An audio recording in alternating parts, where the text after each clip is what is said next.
Welcome to iLecture Online. Now let's find out what we mean by the midquartile.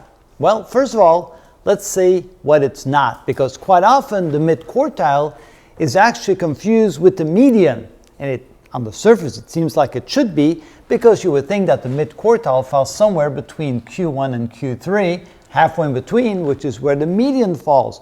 But it's really not exactly the same, because the median has to do with the middle data point.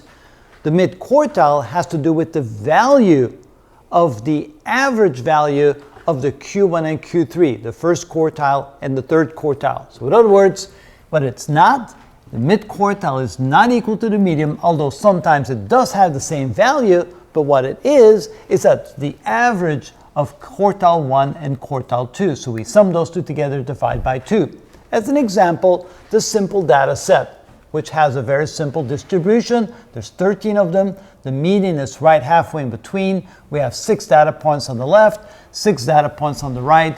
Notice quartile 1 is 4, quartile 3 is 10. So when we take the average of those, 4 plus 10 divided by 2, that's 14 divided by 2, which is 7. And notice that the mid-quartile value of 7 is equal to the median value of 7 as well. So you might think mistakenly that it's the same thing, but it's not. Notice when we have a different distribution of a data set like this one, here we have 21 data points. Notice that initially the data points are very close together, and then they become more and more spread apart. So the median is the middle data point. There's 10 data points to the left, 10 data points to the right. Notice the median is equal to 14.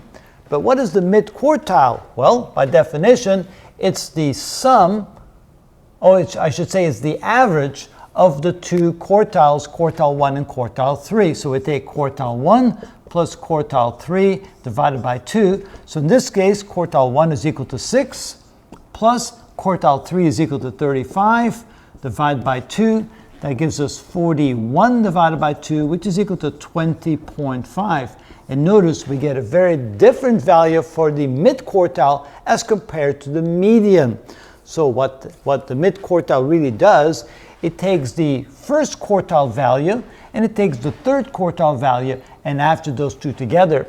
And if the data is spread out much farther on one side compared to the other side, it kind of pulls that average to the right and gives you a bigger value for the midquartile. The median doesn't care about how the data is distributed, simply takes the middle value, or say the middle data point, and whatever that value is, that's called the median. So the midquartile gives you a better feel for how the data is distributed if it's different from the median. And that is what we mean by the midquartile.